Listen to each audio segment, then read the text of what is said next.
y habrá que ver qué tipo de respuestas judiciales puede haber. Estamos en comunicación para tratar de hablar de esto que está sacudiendo fuertemente a la opinión pública uruguaya con Diego Martini, que es periodista y que viene siguiendo de cerca el caso. Diego, ¿cómo te va? Te saluda acá Darío Misraji. Darío, ¿qué tal? Muy buen mediodía para ustedes acá de Montevideo. Diego, contanos un poco, a ver, el contexto. Danos un poco de contexto para entender esta conversación que a simple vista parece bastante escandalosa, ¿no? Bien, voy a empezar por algo que señalabas al final, que tiene que ver con la justicia y con la fiscalía. La fiscalía determinó que no hay ningún delito en este seguimiento del presidente de la calle Pou a Lorena Ponce León, esposa o ex esposa, porque siguen casados. Y esto lo determinó a partir de una declaración que le tomó a la propia Lorena Ponce León. Como ella manifestó que no se sintió vulnerada en sus derechos, la fiscalía entendió que no hay delito por este caso. Así que este caso de Lorena Ponce León, al menos en la justicia, digamos que está dirimido. El tema pasa por, y ahí sí vamos al contexto, con los pedidos que le hacía el presidente de la calle Pou, Alejandro Astesiano. ¿Y esto cuándo aparece? Bueno, aparece cuando es formalizado la semana pasada Jorge Berriel, número 3 de la Policía Nacional, una figura importante dentro de la policía y el Ministerio del Interior, quien tenía contacto habitual con Alejandro Astesiano. Parece lógico en un jefe de custodia presidencial y en un integrante de la policía. El tema es que los pedidos ya iban a cosas personales y a cosas que trascendían cosas que no parecían que eran pedidos adecuados para un jefe de custodia presidencial a un integrante de la policía. Entre ellos, el 4 de julio es cuando está este chat que vos decías. Astesiano le escribe a Jorge Berriel consultándole por un viaje de Lorena Ponce León y le manda la captura de pantalla del presidente, que era un pedido del presidente para averiguar a dónde iba Lorena Ponce León. Bueno, después se da la situación que Jorge Berriel averigua esta información y se la pasa a Astesiano, y era un viaje que hacía Lorena Ponce León. El tema, y esto fue algo que difundimos hoy en la radio M24, también dentro de los chats de Alejandro Astesiano, es que al mismo tiempo Alejandro Astesiano estaba hablando con el custodio personal de Lorena Ponce León, es decir, digamos, con su colega, ¿no? Y que además dependía de Alejandro Astesiano, y en varios de los chats lo llama jefe, le agradece, jefe Ale, y le termina agradeciendo por un favor incluso que le hace, que es colocar a un familiar de él dentro de chofer de Lorena Ponce León. Y es él mismo, el custodio de Lorena Ponce León, el que le avisa a Astesiano, le dice, mirá que mañana la señora va a estar viajando. Lo único que sé es que tiene que estar a determinada hora en el aeropuerto, pero no sé más nada. Y esta información se la pasa el custodio de Lorena Ponce León a Alejandro Astesiano, quien luego es el que seguramente le avisa al presidente de la República de este viaje, y el propio presidente es que le pide por favor que averigüe a dónde viaja, y esta información luego se le pide a Jorge Berriel, el número 3 de la Policía Nacional, que se la envía luego a Alejandro Astesiano. Alejandro Astesiano también se la comparte al custodio de Lorena Ponce León para que todos estén alineados en la información que manejan, que era que Lorena Ponce León, la primera dama o ex primera dama, viajaba rumbo a Estados Unidos a través de Perú, y ella misma le había aclarado, según lo dice el custodio de ella, que no quería que nadie supiera dónde iba, que si después que se fuera, él avisara, así que se había ido a determinada hora, pero no quería dar más datos, y esto queda en evidencia con este conjunto de chat que Astesiano, el pedido que hace Astesiano a Berriel. Berriel es el que le consigue la información, se la pasa a Astesiano, y luego Astesiano se la pasa al custodio de Lorena Ponce de León en este viaje que hizo en julio del año 2022. Ahora, Diego, lo que un poco todo lo que esto muestra, primero, la relación tan estrecha que tenían Berriel y Astesiano. Después, cómo era una relación donde también se extendía al custodio personal de la ex primera dama, que terminaba siendo también, además de custodio, informante, en definitiva, de Berriel y de Astesiano. Y también que aparentemente la calle Pou estaba al tanto de todos estos movimientos que de mínima son irregulares. Sí, no hemos podido comprobar si la calle sabía que Astesiano se comunicaba con Berriel, o entiendo que sí, que se comunicaba con el custodio de Lorena Ponce León, de su ex pareja, pero no lo de Berriel. Pero en los pedidos que el presidente de la calle Pou le hacía a Astesiano, eran pedidos específicos para la policía, para el Ministerio del Interior, para la Dirección Nacional de Policía. Entonces, tendría que saber que su custodio canalizaba la información a través de esa vía. ¿Y por qué se llega a esto? Se llega a esto porque, como decía al principio, Berriel la semana pasada fue formalizado por la justicia uruguaya. Esto quiere decir que se le va a iniciar una investigación porque es acusado de 3 delitos por parte de la fiscal. Y los 3 delitos, que son por parte de la fiscal, tienen que ver con revelación de secretos. Esto es porque Berriel envió 3 informaciones puntuales a Astesiano, en la que no entra esta de Lorena Ponce de León, sino que son otros casos, un parte policial de una denuncia sobre una presunta violación, algo que era reservado, que no se sabía el nombre de la joven que había hecho la denuncia por haber sido violada. Después sobre un robo en el que participa un seguridad del equipo de la seguridad presidencial, y después sobre un robo que le realizaron al hijo de Alejandro Astesiano y que después la fiscalía incluso se dio cuenta que la moto que denunciaban que habían robado, el hijo de Alejandro Astesiano la tenía robada. Entonces, a partir de esta información que comparte Berriel, Perdón, Diego, la fiscalía perdón. entiende que hay un delito. Te interrumpo porque te estás tirando un montón de Es mucho, información es mucho. que es difícil de procesar. A ver, primero, el hijo de Astesiano tenía una moto robada y Exacto. se la sacan y él denuncia el robo. Exactamente. Es una cosa extraordinaria. Exactamente. Y Astesiano le pide información a Berriel por este caso. Y, Y de hecho hay otro chat con un policía que lo ayuda a preparar la declaración que tiene que dar el hijo Astesiano ante la fiscal. Y después Astesiano le cumple un pedido que es que lo trasladen a otro departamento. Ahora, y después está, bueno, por eso primero contamos, ¿no? Lo mostramos acá, por eso también fue removida toda la cúpula policial, porque evidentemente acá había un sistema que desde el alto mando policial, donde se utilizaban los servicios policiales casi para atender a cuestiones privadas de los funcionarios más que a la seguridad de la población. Sí, el número 2 de la policía ya había indagado por la fiscal, ya había renunciado hace unos meses, y el número 3 fue removido antes de que saliera oficialmente la acusación de la fiscalía, pero el gobierno sabía que iba a suceder esto y ahí es cuando toma la acción de remover a la cúpula policial, aunque el gobierno anuncia que era algo que ya tenían previsto de antes. Ahí remueven también al número 1, que por el momento no aparece en alguno de los chats con Astesiano. Pero acá hay algo importante que tiene que ver con que la defensa del número 3 de la policía, de Jorge Berriel, cuando se formaliza su investigación, dice, está bien, nosotros vamos a aceptar, estas acusaciones que hace la fiscal de que mi cliente, mi defendido, envió estos datos a Alejandro Astesiano. El tema es que cuando te pide algo el presidente de la República, ¿es un delito? Cuando el presidente de la República te pide algo que está reservado, ¿para el presidente está reservado eso? Entonces, bueno, ese es el argumento que plantea Juan Faúndez, el abogado penalista que tiene Jorge Berriel, para esta etapa de investigación ante la fiscal. Y el propio Juan Faúndez, abogado de Berriel, anunció: mi cliente lo que hacía era responder a pedidos de Alejandro Astesiano que venían por parte del presidente de la República.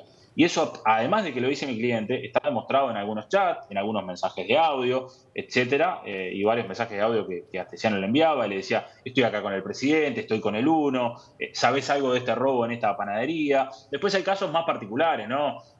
Lacalle es un presidente muy cercano, que en cualquier actividad se acerca con las personas que allí están, se sacan fotos, y varias personas le hacen pedidos personales al presidente, y entre algunos de ellos le decían, presidente, me robaron, o le pasó esta situación a un familiar, puede averiguar en qué está. Entonces el presidente en alguno de esos casos se lo pasaba a Astesiano, y quien Astesiano después corroboraba la información con los altos mandos de la policía. Ahora, Astesiano está siendo investigado también por presuntamente haber participado o haber promovido ciertas tareas que podríamos decir de espionaje sobre figuras de la oposición, sobre senadores del Frente Amplio.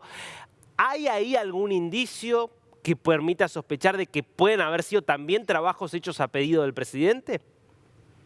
Difícil eso, por el momento no. Los mencionabas vos, hay 2 espionajes a los senadores Carrera y Vergara del Frente Amplio. Hace poco conocimos una información que recibió Alejandro Astesiano a propósito de información de celulares o nombres o direcciones de estudiantes de un liceo, estudiantes de un liceo, de un secundario, como le dicen ustedes, de lo que sería de séptimo a noveno grado para ustedes, primero a tercero del liceo. Nosotros que hablamos de chiquilines de 13, 14, 15 años. Se estaba compartiendo esa información por parte de un policía, que a su vez ese policía trabajaba en la seguridad presidencial, era parte del sistema de seguridad presidencial, y la presidencia de Uruguay, a enterarse de esta situación, lo lo removió de la presidencia y pasó a otro lugar. O sea que evidentemente la presidencia se estaba deslindando de esto.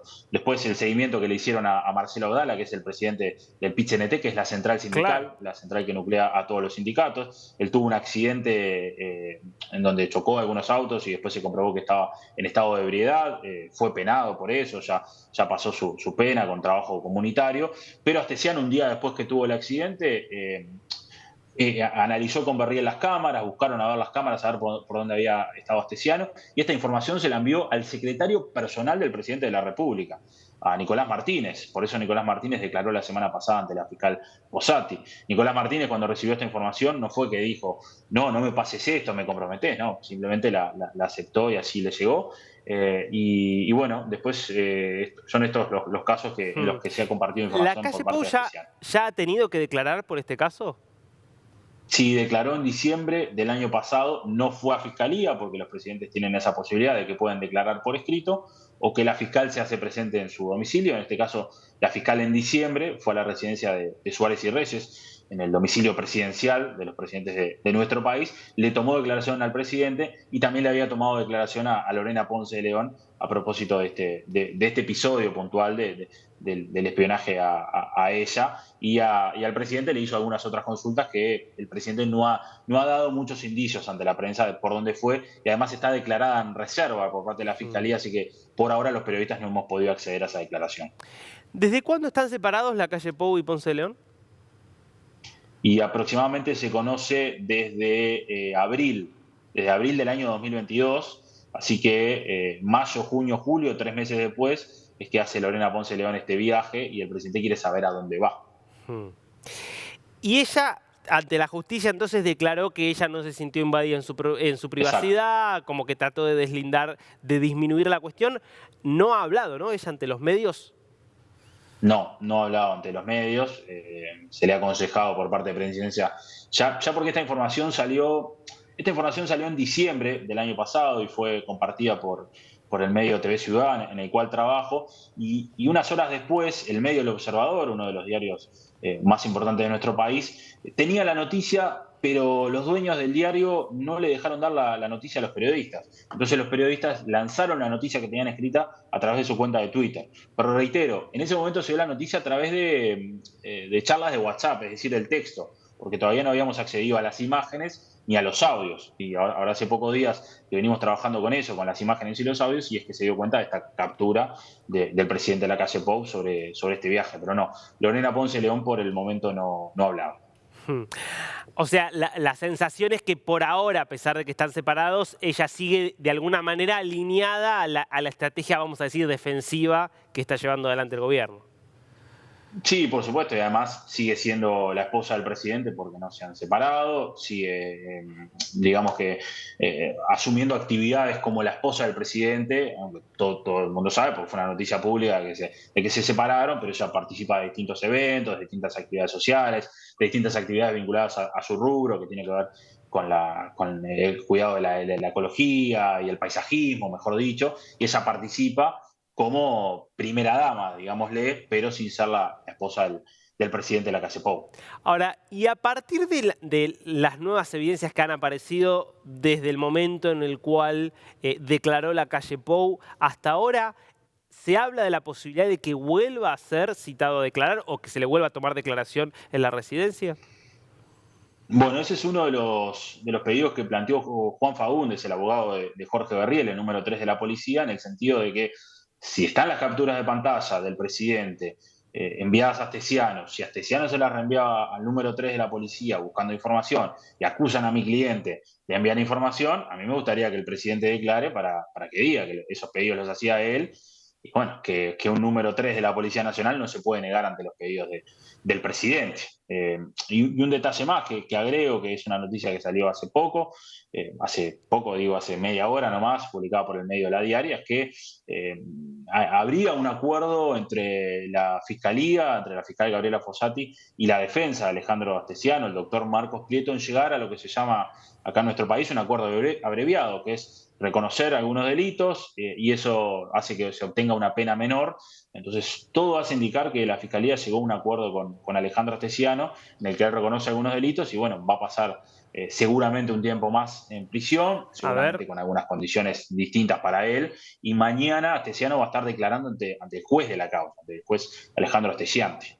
Diego, muy importante lo que estás contando. Esto por lo menos como algo confirmado, ya estamos hablando de algo nuevo. Entonces, si podés repetirlo, un acuerdo entonces entre Astesiano, su defensa y la Fiscalía para reconocer parte de responsabilidad. ¿Puede esto incluir, por ejemplo, denunciar a algunos otros miembros de esta red o no necesariamente? No necesariamente, no necesariamente. Puede implicar el reconocimiento de algunos delitos de los que la fiscal lo acusa. De hecho, vos mencionabas al inicio cómo arrancó todo, ¿no? La famosa trama de los pasaportes rusos en la que estaba involucrado Astesiano, hay un ciudadano ruso, hay un escribano, hay un ex cónsul uruguayo que ya salió de prisión preventiva por pagar una fianza, en el que había otros involucrados, pero esto ya quedó como bastante atrás, al menos para Astesiano, y de hecho a la fiscal le ha costado por ahora encontrar algunos elementos que hagan que Astesiano sea culpable, al menos en esta trama de los pasaportes rusos, más allá de algunos chats en los que Astesiano podía pasar algún contacto, podía tener algún vínculo, no hay mayores elementos que lo vinculen por esta causa. Entonces su defensa dice, ¿por qué mi cliente sigue preso con prisión preventiva cuando no se ha encontrado ningún elemento por esta causa de los pasaportes rusos? El tema que a Astesiano le abrieron otras causas, le abrieron la de espionaje a los senadores del Frente Amplio, le abrieron la de los vínculos con cargos policiales y con otras autoridades dentro de lo que es el gobierno,